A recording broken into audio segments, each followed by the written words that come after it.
everybody, Andy and Joff here from Planet Shakers. Yes, and we cannot wait to be with you in Jakarta, worshipping Jesus. You know who else is going to be there? Our whole team. And Pastor Russell is going to be sharing the word. It's going to be powerful. It's going to be an amazing night. Don't miss it. Friday, the 3rd of July at Sentul International Convention Centre. We will be there. You'll be there on the drums. I'll be there on guitar. We will see you there worshipping with us. Can't wait.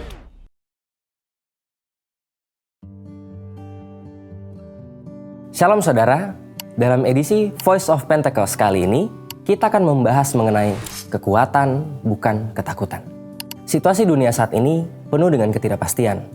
Mulai dari krisis ekonomi, tekanan sosial, perang dan konflik antar negara, membuat banyak dari kita merasa takut, lelah, bingung, bahkan kehilangan harapan. Tapi ingat, segala sesuatu yang terjadi pasti atas izin Tuhan.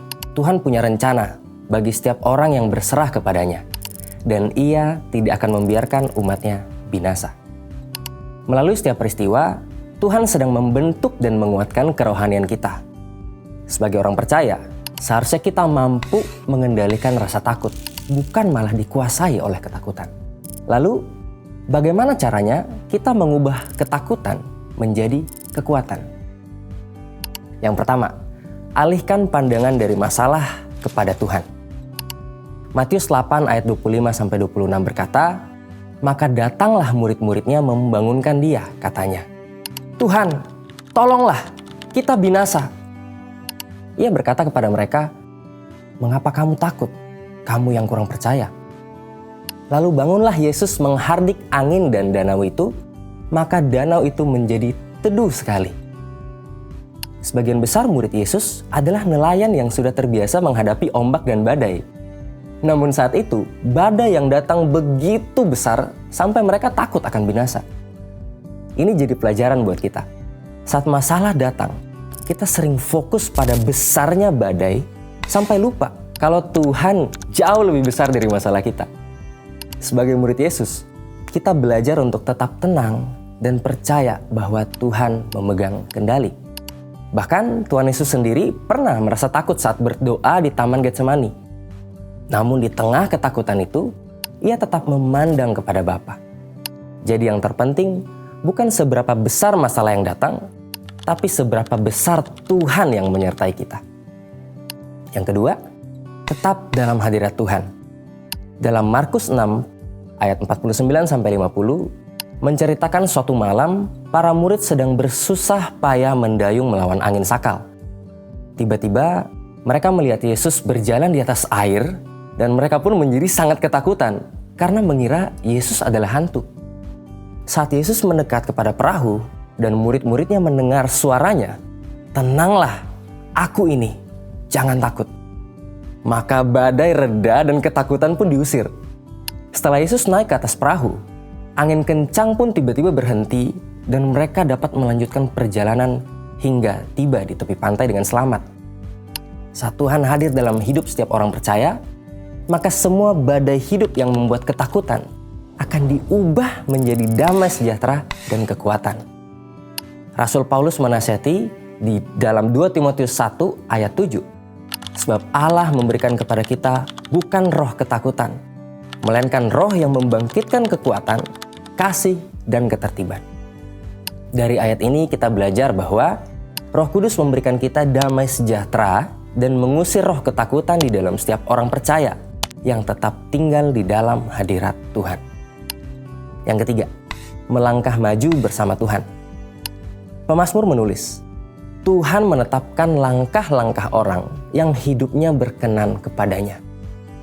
Mazmur ini memberikan gambaran indah tentang pemeliharaan Allah yang setia atas siapapun yang mau berjalan bersamanya.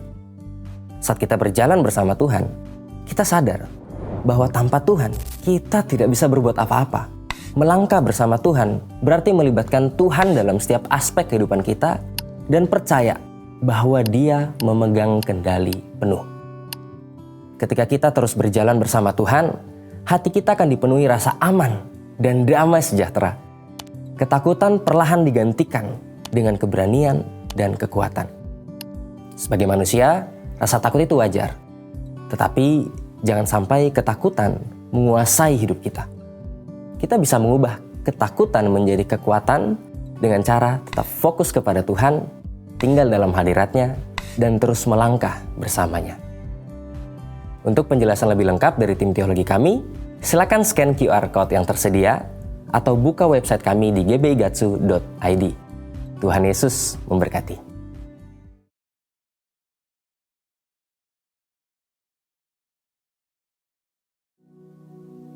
Pentakosta ketiga, 321. Pentakosta ketiga adalah pencurahan Roh Kudus yang dahsyat di zaman ini, melebihi yang terjadi di Azusa Street. Pentakosta ketiga akan mengakibatkan penuaian jiwa yang terbesar dan yang terakhir sebelum Tuhan Yesus datang kembali. Pentakosta ketiga akan membangkitkan generasi Yeremia, yaitu anak-anak muda yang dipenuhi Roh Kudus, cinta mati-matian kepada Tuhan Yesus, tidak kompromi terhadap dosa, dan akan bergerak untuk memenangkan jiwa. Pentakosta ketiga lahir di Indonesia dan bergerak ke bangsa-bangsa. Gerakan ini dari timur ke barat dan akan kembali ke Yerusalem. Pentakosta ketiga akan memberikan kuasa untuk menyelesaikan amanat agung. Dan setelah itu Tuhan Yesus datang kembali. Boleh kasih tepuk tangan bagi Tuhan. Puji nama Tuhan. Mari yang disertai Tuhan. Memasuki bulan Juni ini sama-sama kita menyatakan Mazmur 91.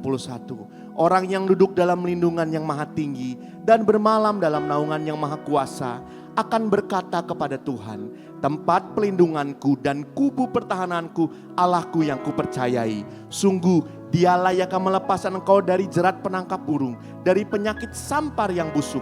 Dengan kepaknya ia akan menundungi engkau. Di bawah sayapnya engkau akan berlindung. Kesetiaannya ialah perisai dan pagar tembok. Engkau tak usah takut terhadap kedahsyatan malam, terhadap panah yang terbang di waktu siang, terhadap penyakit sampar yang berjalan di dalam gelap, terhadap penyakit menular yang mengamuk di waktu petang. Walau 1000 orang rebah di sisimu dan 10.000 di sebelah kananmu, tetapi itu tidak akan menimpamu.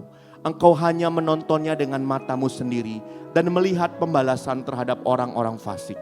Sebab Tuhan ialah tempat pelindunganmu, yang maha tinggi telah kau buat tempat perteduhanmu. Malapetaka tidak akan menimpa kamu, dan tulah tidak akan mendekat kepada kemahmu. Sebab malaikat-malaikatnya akan diperintahkannya kepadamu untuk menjaga engkau di segala jalanmu. Mereka akan menatang engkau di atas tangannya, supaya kakimu jangan terantuk kepada batu. Singa dan ular tedung akan kau langkahi. Engkau akan menginjak anak singa dan ular naga. Sungguh hatinya melekat kepadaku, maka aku akan meluputkannya. Aku akan membentenginya sebab ia mengenal namaku. Bila ia berseru kepadaku, aku akan menjawab. Aku akan menyertai dia dalam kesesakan. Aku akan meluputkannya dan memuliakannya. Dengan panjang umur akan kukenyangkan dia, dan akan kuperlihatkan kepadanya keselamatan daripadaku. Beri tepuk tangan bagi Tuhan, katakan haleluya, haleluya.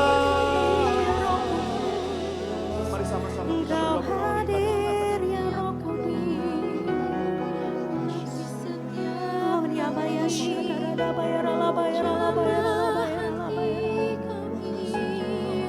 Peluklah kami dalam hadirat-Mu Tuhan.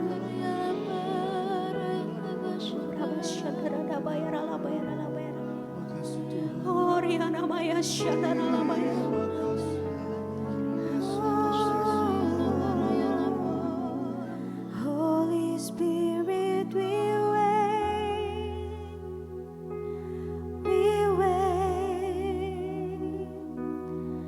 on you.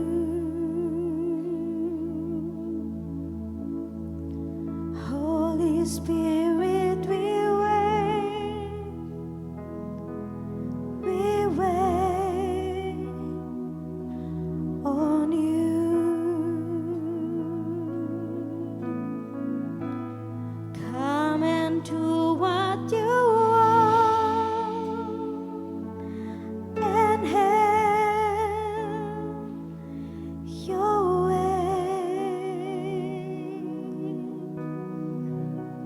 You are all that we want, so have your way. Come on, church, sing it out. Holy Spirit, Holy Spirit, we wait. We wait.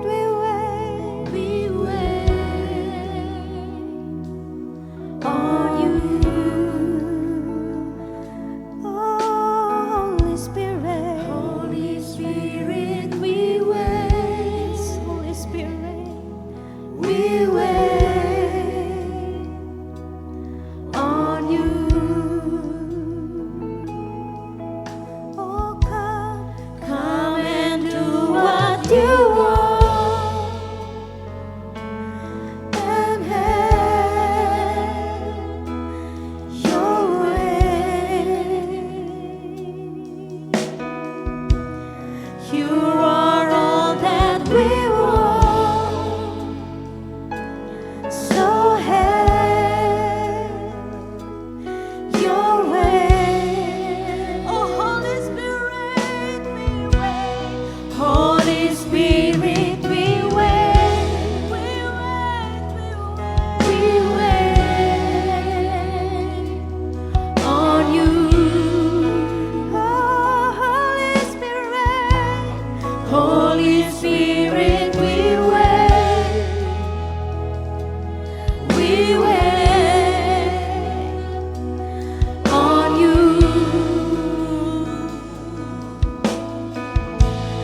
Come and do what you want and have your way. You are all that we want. You are all that we want. So have your way. When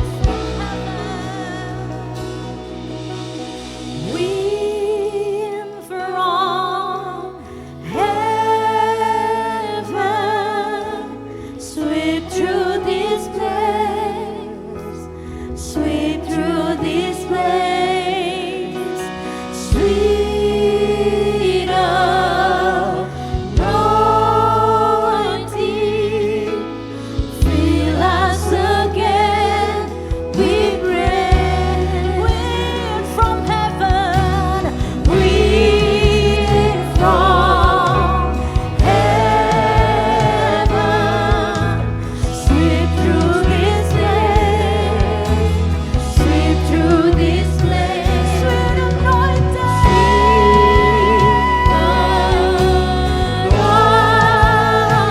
anointing, fill us again. We pray. Wind from heaven, wind from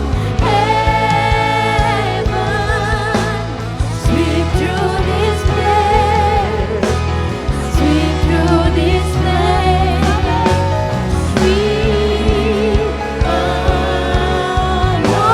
anointing, fill us again. We pray. Come on, church, sing it out. Wind from heaven, wind from heaven, sweep through this place, sweep through this place, sweet anointing, fill us again. We pray. Holy Spirit, we wait. Come on, church, sing it out. We wait on you. Oh, Holy Spirit, Holy Spirit, we wait. We wait on you. So come, Holy Spirit, come and do what you want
terus meninggi-ninggikan Engkau.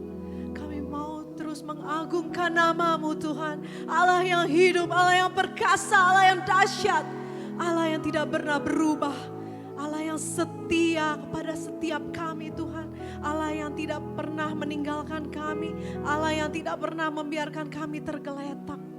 Engkau sumber kehidupan kami. Engkau sumber pengharapan kami. Engkau sumber segala-galanya untuk setiap kami Tuhan. Haleluya, haleluya. Terpujilah nama-Mu Tuhan sampai selama-lamanya. Kami mengucap syukur Tuhan atas segala kebaikan-Mu, atas segala penyertaan-Mu, atas segala kasih karunia, anugerah yang Engkau sediakan untuk kami setiap pagi, baru setiap pagi Tuhan. Kami mengucap syukur Tuhan. Kami mengucap syukur atas Indonesia Bapa. Dari titik nol kota Jakarta, kami mau memberkati kota kami Bapa. Kami percaya keamanan, damai sejahtera atas kota kami tercinta Jakarta Tuhan. Ada di dalam tangan-Mu Bapa. Untuk Indonesia Tuhan, Engkau yang berkati Tuhan setiap apa yang ada di bangsa kami. Dari lautnya, daratannya Tuhan, kota-kota, desa-desa sampai ke pulau-pulau. Kami percaya perlindungan Allah atas Indonesia sempurna. Engkau yang berkati Tuhan setiap pemimpin-pemimpin di bangsa kami. Dari presiden, wakil presiden, semua jajaran kabinet menteri Tuhan, pejabat yang sudah Engkau tetapkan Tuhan. Kami percaya semuanya sudah Engkau pilih Tuhan. Kami percaya pemerintahan yang daripada Allah atas Indonesia. Engkau berkati Tuhan keamanan di negeri kami Indonesia Tuhan. Engkau berkati Tuhan semua aspek, semua bidang yang ada di negeri kami ini Tuhan. Engkau berkati Tuhan semuanya Bapa. Tidak luput dari pandangan-Mu Tuhan. Tidak luput dari hati-Mu. Kami percaya Indonesia di tangan Engkau Bapa. Kami berdoa Tuhan untuk gembala pembina kami, Pastor Niko beserta Ibu Hermin, juga keluarga besar dan para wakil. Engkau yang terus tambah-tambahkan hikmat, kebijaksanaan dari surga untuk pemimpin kami Tuhan, pemimpin rohani kami. Umur yang panjang, kesehatan Engkau siapkan Tuhan, Engkau sediakan Tuhan. Rahmat-Mu yang baru setiap pagi Tuhan untuk pemimpin kami, untuk menjadi berkat bagi setiap kami, domba-domba-Mu Bapa. Terlebih kami berdoa untuk gembala kami di tempat ini. Bapak Ibu Saudara, mari kita arahkan sama-sama tangan kita kepada Bapak Weliar. Kami mau berdoa Tuhan untuk Bapak gembala kami di tempat ini, Pastor Weliar dan Pastor Maulin. Kami percaya perlindungan Allah sempurna atas kedua hamba-Mu ini Tuhan. Hamba-Mu yang sungguh mengasihi Engkau. Hamba-Mu yang tertuju pada Engkau Tuhan. Yang mau terus menyenangkan hati-Mu Bapa. Kami percaya lewat pelayanan hamba-Mu banyak jiwa dimenangkan. Banyak jiwa dipulihkan Tuhan.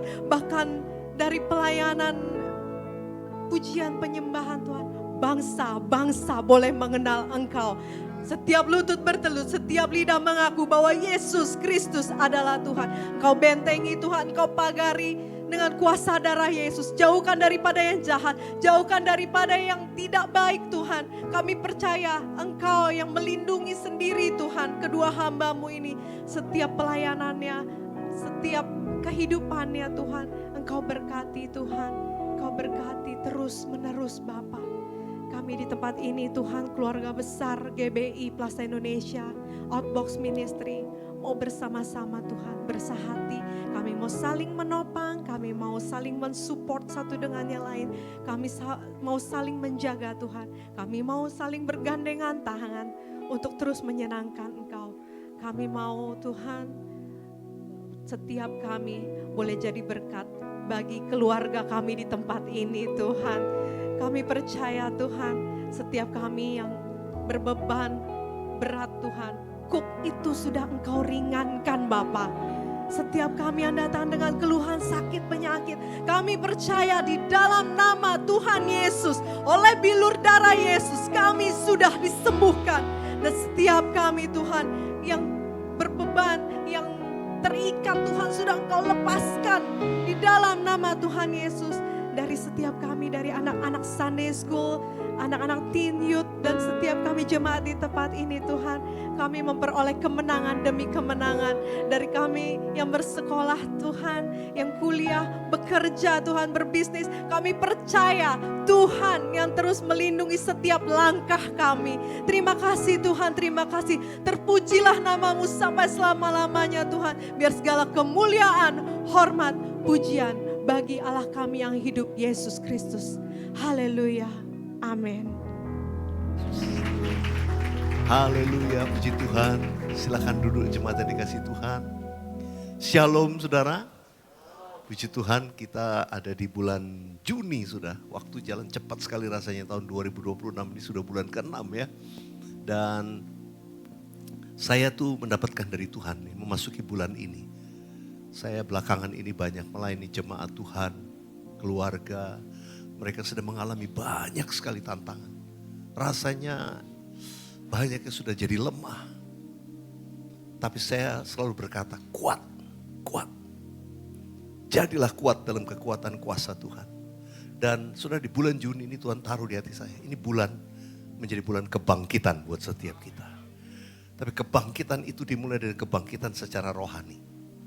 Kalau kita mendengar istilah KKR dari dulu kan, kebangunan rohani, kebaktian. Saudara, kebangunan rohani sesungguhnya itu adalah ketika spirit kita personal bangkit. Bangkit. Ada satu kebangunan rohani. Saya berdoa bulan Juni menjadi bulan kebangkitan buat kita semua. Sekali lagi kita berikan kemuliaan buat Tuhan Yesus. Biarlah rancangan Tuhan terjadi buat setiap kita. Saya mau mengajak kita terus memuji menyembah Tuhan. Bukan hanya jemaat yang di tempat ini, di GB Plaza Indonesia, ya ibadah yang pertama, tapi juga yang di rumah-rumah. Ya, saya ajak untuk ikut terus memuji menyembah Tuhan. Ketika Tuhan Yesus akan naik ke surga, Tuhan harus menyampaikan kepada murid-muridnya. Tetapi kamu akan menerima kuasa kalau Roh Kudus turun atas kamu. Dan kamu akan menjadi saksiku di Yerusalem, di seluruh Yudea, Samaria, dan sampai ke ujung bumi. Saudara dikasih Tuhan, saudara dan saya ketika Roh Kudus memenuhi kita, dikatakan engkau diberi kuasa. Kuasa untuk apa? Untuk menjadi saksi Yesus. Boleh katakan amin. Untuk menjadi saksinya Tuhan Yesus. Ini pesan Tuhan yang kuat yang Tuhan terus berbicara hari-hari ini. Dengar, Tuhan itu beri kita kuasa. Waktu Roh Kudus turun ke atas kita untuk kita jadi saksi. Amin. Bukan jadi sakti, bukan. Banyak orang pikir, wah kalau penuh Roh Kudus mujizat, wah sakti dia nih. No. Tuhan gak gitu. Tuhan mau kita jadi saksi. Karena itu untuk menjadi saksi, bukan hanya perbuatan yang keluar, tapi hidup kita harus dimulai dari hidup kita jadi saksi. Karena itu waktu seorang itu dipenuhi Roh Kudus, karya Roh Kudus itu bukan hanya melalui kita, tapi yang pertama dan yang terutama karya Roh Kudus itu ke dalam kita. Di dalam hidup kita. Untuk apa? Supaya saudara dan saya itu menghasilkan yang namanya buah Roh Kudus. Supaya kehidupan kita itu menjadi kesaksian. Orang melihat. Itulah membawa kita untuk makin menjadi serupa dengan gambaran Kristus. Itu yang saya katakan. Roh Kudus itu menolong kita. Dia roh kebenaran memimpin kita kepada seluruh kebenaran. Tujuannya apa? Supaya kita diubahkan makin serupa dengan gambaran Kristus. Bukan soal perbuatan itu nomor 2. Mujizat dan sebagainya itu nomor 2. Karena itu saudara kalau ingat apa yang Tuhan pernah katakan di dalam Matius. Injil Matius 17 itu kan banyak orang kontroversi berkata. Aduh, ada orang berseru Tuhan, Tuhan. Bukan kan kami menyembuhkan orang sakit demi namamu. Kami mengusir setan demi namamu. Wah ini gak sembarangan orang Kristen yang seperti ini. Tapi Tuhan menjawab, siapa kamu? Aku tidak kenal kamu. Enyahlah dari hadapanku. Saudara kadang-kadang kalau dipikir, loh dia kan udah bikin mujizat, lakukan perbuatan hebat. Kok Tuhan bisa gak kenal? Saudara dikasih Tuhan, ada pepatah berkata buah dikenal dari pohonnya. Pohon dikenal apa? Dari buahnya, apa kebalikan ya? Kebalikan. Tapi maksudnya begini, ini saudara bilang ini pohon jambu karena saudara tahu jambunya. Saudara dikasih Tuhan, dilihat buahnya. kita orang Kristen yang berbuah apa enggak. Dan buah itu yang membuat kita memiliki keserupaan dengan Kristus. Saya tuh punya apa kalau mungkin dibilang quotes atau apa, saya mau katakan begini. Nanti, kenapa Tuhan bilang, aku gak kenal kamu. Padahal dibuat banyak mujizat. Aku gak kenal, kenapa? Karena gak serupa dengan Kristus. Tuhan gak kenal siapa nih? Yang dikenal Tuhan itu yang memiliki keserupaan dengan Kristus. Yaitu apa? Karena ada buah Roh Kudus. Karena itu izinkan Roh Kudus bekerja ke dalam diri kita. Supaya saudara dan saya akan diubahkan makin serupa dengan gambaran Kristus. Yang mau katakan amin, kita berikan tepuk tangan buat Tuhan Yesus. Haleluya. Nah, saya akan mengajak kita membaca dari 1 Korintus pasal yang kedua, ayat 14 dan 15. 1 Korintus pasal 2 ayat 14 dan 15. Kita baca ya, 1, 2, 3. Tetapi manusia duniawi tidak menerima apa yang berasal dari Roh Allah. Karena hal itu baginya adalah suatu kebodohan.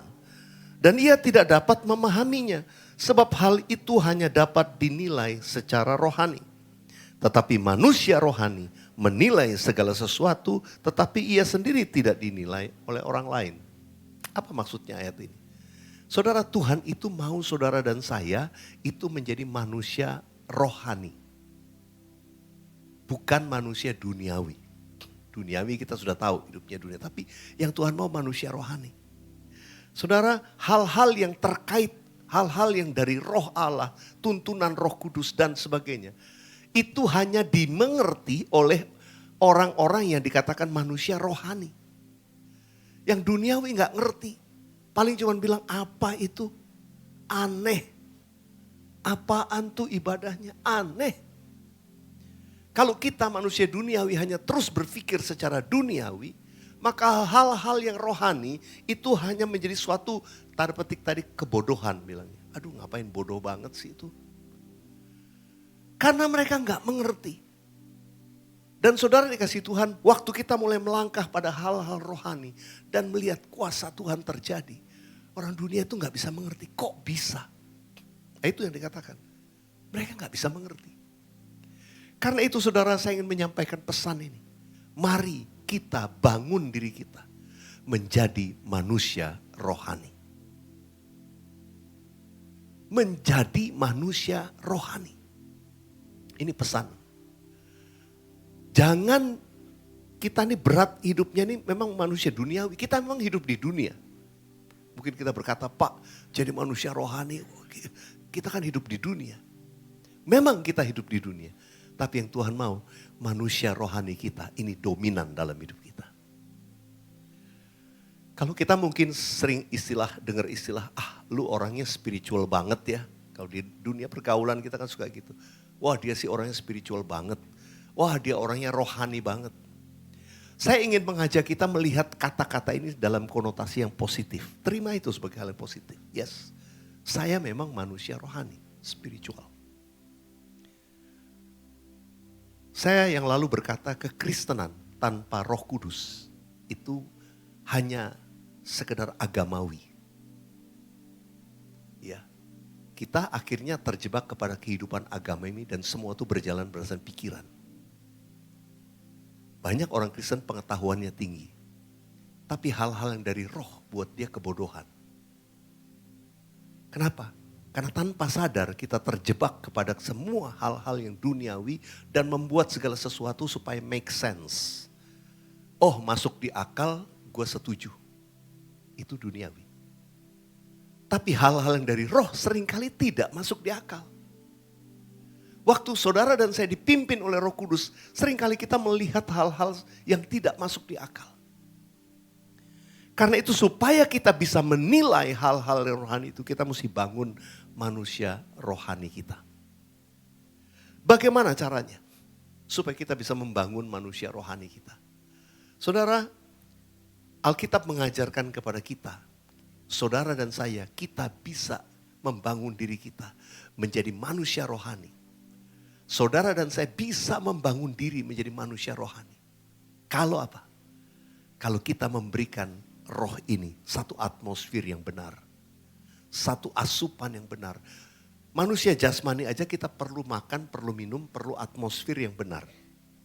Saudara, kalau kita nggak ada oksigen, mati kita. Kita ada di ruangan tanpa oksigen, mati kita manusia jasmani kita. Manusia rohani perlu atmosfer rohani supaya dia hidup. Dan atmosfer itu dia dapat dalam hadirat Tuhan. Katakan amin. Karena itu kalau kita membangun manusia rohani ini bertumbuh, saudara dan saya ayo kita banyak di hadirat Tuhan. Waktu kita beribadah, memuji, menyembah Tuhan. Waktu kita menyembah dia, kita sedang memberikan nafas yang kuat untuk manusia rohani kita ini bertumbuh. Karena itu saudara, dalam ibadah saya sering mengajak umat Tuhan, ayo banyak pemuji menyembah. Juga melalui online saya ajak muji nyembah. Supaya apa? Kita merasakan satu atmosfer manusia rohani kita itu mulai bangkit. Dan saudara, penyembahan itu sebetulnya sesuatu yang bukan sekedar nyanyian. Penyembahan itu stepnya beda, naik. Penyembahan itu keluar dari hati, dari jiwa kita. Dan Alkitab berkata menyembah dia dalam roh. Allah itu roh dan barang siapa menyembah dia harus menyembahnya dalam roh. Setiap orang yang sudah ditebus oleh darah Yesus, yang percaya kepada Yesus, kita dimeteraikan oleh Roh Kudus. Tapi pengalaman dengan Roh Kudus selanjutnya itu adalah ketika kita dipenuhi dengan Roh Kudus. Seperti murid-murid Tuhan Yesus mengalami baptisan Roh Kudus, kita dipenuhi dengan tanda awal berbahasa roh.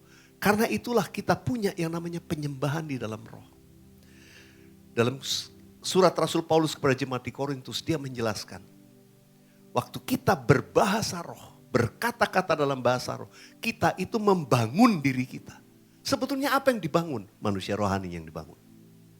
Dan waktu manusia rohaninya dibangun, imannya bangkit. Makanya tidak heran sudah waktu kita mulai banyak menyembah, itu yang lemah jadi kuat. Yang tadinya kita nggak tahu, bingung ngapain, kok gue bisa kuat, kok saya bisa bangkit, kok saya bisa berdiri, kok saya bisa percaya.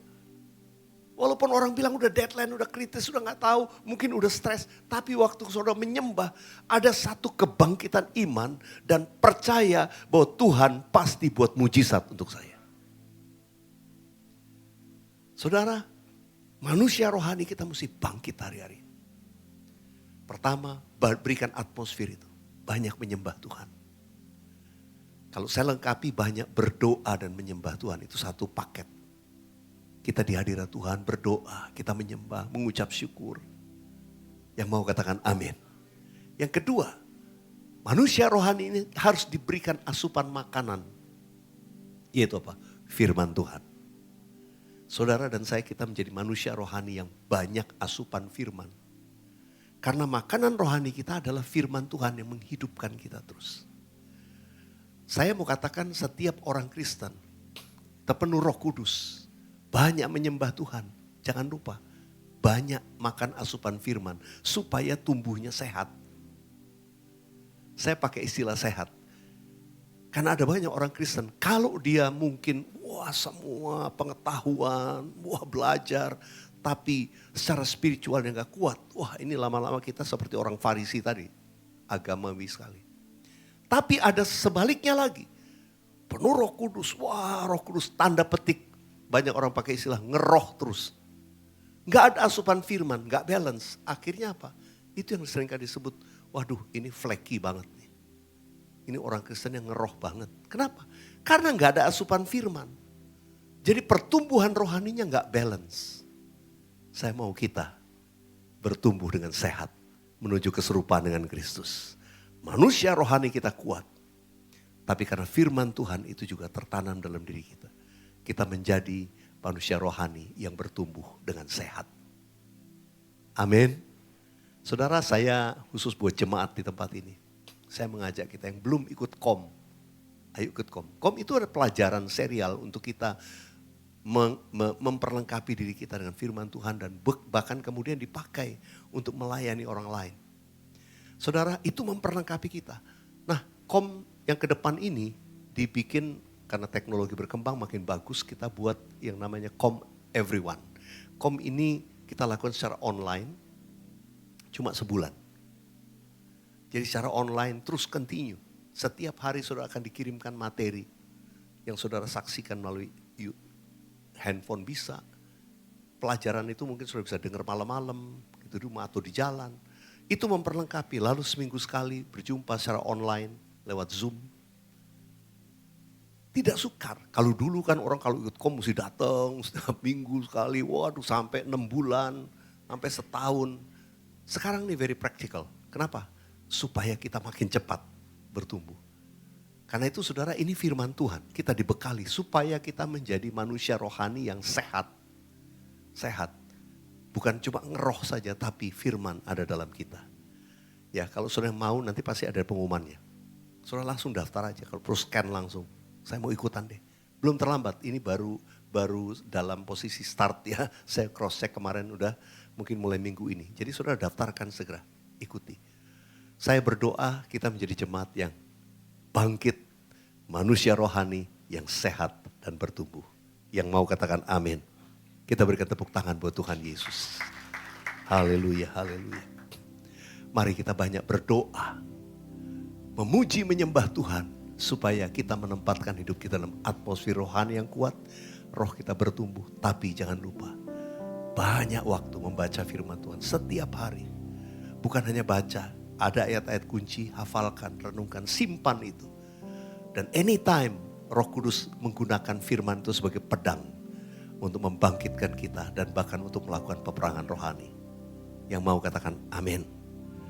Mari saudara kita lanjutkan, saya ajak kita baca dari Kolose pasal yang 3. Kolose pasal ketiga ayat 22 dan 23.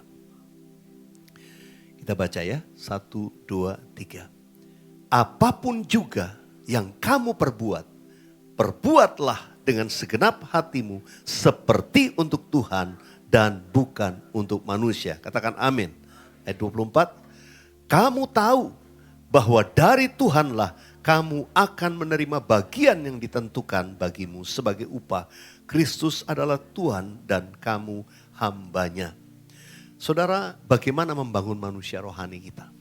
Yang ketiga, kita membangun manusia rohani kita dengan cara apa? Kita melakukan segala sesuatu yang kita kerjakan tetap berfokus kepada Tuhan. Fokus kita itu Tuhan. Saudara mengerjakan apapun setiap hari menjalani hidup kita. Melakukan aktivitas kita. Mari berfokus kepada Tuhan. Nah itu ayat firman Tuhan ini berkata. Apapun juga yang kamu perbuat. Perbuatlah itu seperti untuk Tuhan. Kita di kantor bekerja. Tahu bahwa Tuhan itu ada bersama kita. Tetap berkomunikasi dengan Dia dalam doa yang informal. Saya pakai istilah informal. Karena saudara bisa kok ngomong sama Tuhan. Tanpa harus formal masuk kamar tutup mata. Itu boleh. Tapi occasionally ya. Tapi kalau sehari-hari saudara di dalam pekerjaan, di mana, di jalan. Saudara tetap bisa komunikasi dengan Tuhan. Itu membuat kita tetap fokus. Tuhan saya akan menghadapi meeting ini Tuhan. Saya gak tahu gimana Tuhan. Saya gimana jawab sama orang ini. Nah ini orang yang tahu bahwa Tuhan itu involved dalam setiap usaha pekerjaan kita. Yang mengerti katakan amin. Kalau kita lakukan itu sudah lihat bagaimana Tuhan bela dalam setiap langkah kita. Tapi itu membuat manusia rohani kita terus connect sama Tuhan. Tuhan bukan Tuhan yang nanti saat teduh baca Alkitab pagi-pagi 10-15 menit. Habis itu udah seharian itu urusan kita. Nanti malam ingat doa lagi baru ingat Tuhan. No. Saya rindu kita menjadi umat. Yang apapun juga yang kamu lakukan, kita lakukan seperti untuk Tuhan. Bukan untuk manusia. Berikan tepuk tangan buat Tuhan Yesus. Dan satu lagi, bagaimana supaya manusia rohani kita terus bangkit dan bertumbuh. Kolose 3 ayat 1-4, saya akan bacakan. Karena itu, kalau kamu dibangkitkan bersama dengan Kristus, carilah perkara yang di atas, di mana Kristus ada, duduk di sebelah kanan Allah. Ayat 2 baca sama-sama. Pikirkanlah perkara yang di atas, bukan yang di bumi. 3. Sebab kamu telah mati dan hidupmu tersembunyi bersama dengan Kristus di dalam Allah. Apabila Kristus yang adalah hidup kita menyatakan diri kelak, kamu pun akan menyatakan diri bersama dengan dia dalam kemuliaan. Ayat 4 ini dengan tanda, dengan kata lain, inilah orang-orang yang diangkat dengan kemuliaan. Inilah orang yang bersama-sama dengan Tuhan Yesus di surga dalam kemuliaan. Haleluya. Saudara, dikatakan gini, kuncinya, pikirkanlah perkara yang di atas. Maksudnya apa? Fokus kita, tujuan akhir kita, itu surga. Kita tahu fokus kita di sana.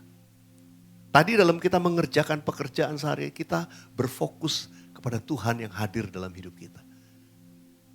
Tapi manusia rohani ini akan terus dibangun continually kalau kita fokusnya itu surga. Saya tahu hasil akhirnya saya bersama dengan Tuhan Yesus di surga. Kalau orang demikian, kita menjalani ataupun membuat tujuan dalam hidup kita, membuat segala sesuatu, kita fokusnya itu surga. Kalau orang yang fokusnya surga, sudah tahu yang kita bangun bukan buat diri kita sendiri. Pasti kita rasakan. Apa yang kita bangun? Kita bangun untuk kerajaan Allah. Kita bangun untuk kepentingan ilahi. Alkitab berkata, apa yang kita buat di muka bumi, kita sedang membangun rumah kita di surga. Jadi saudara, ayo bangun sebagus-bagusnya rumahmu di surga. Kapan kita bangun rumah kita di surga? Bangunnya itu di bumi. Wah, bangunnya itu waktu kita ada di dunia ini. Tanpa sadar hal-hal yang kita lakukan, perbuatan baik yang didorong, yang dikerjakan oleh Roh Kudus dalam kita. Apa yang kita bangun di dunia ini untuk kerajaan Allah. Saya percaya tanpa sudah sadari, sudah sedang mengumpulkan setiap bahan bangunan yang sedang dibangun di rumah kita di surga. Orang yang punya fokus ini, kalau dunia bilang, lu aneh ya? Enggak aneh. Kenapa? Karena manusia rohani kita lebih dominan. Kita tidak berpikir secara duniawi. Kita tahu kita punya tujuan akhir di sana. So, kalau kita memiliki tujuan akhir itu, apa yang kita bangun di dunia ini, itu terkait dengan apa yang kita sedang bangun di surga. Pikirkanlah perkara di atas, bukan yang di bumi. Di bumi tetap ada, tapi prioritasnya kepentingan surgawi. Yang mau katakan amin, kita beri kemuliaan buat Tuhan Yesus. Haleluya. Terima kasih Yesusku, terima kasih Yesusku. Puji syukur hanya bagi Tuhanku. Terima kasih Yesusku, terima kasih Yesusku. Puji syukur hanya bagi Tuhanku. Puji syukur hanya bagi Tuhanku. Puji syukur hanya bagi Tuhanku.